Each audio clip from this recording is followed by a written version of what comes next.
Magandang araw po sa inyo. Nandito naman po muli kami sa aming ginagawa sa araw-araw na buhay. Ito po yung gagawin ko ngayon.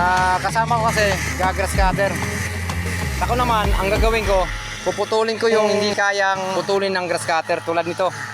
Madikakaw, kakawati po. Ang kakawati na to, hindi kaya ng grass cutter to. Puputulin ko yan para yung ayos. Itong gamit ko, palawit. Na sobrang sipag, yan, bumaluktot na. Hindi kaya ng grass cutter to. Sinsya na kayo kung magalaw yung videos ko kasi solo-solo lang to. Wala pang gamit. Po, matitibay kasi itong madrikakaw. Tulad po nito. Hindi kaya ng talim, hindi kaya ng ano to, ng tansi. Kasi matigas din ang puno to.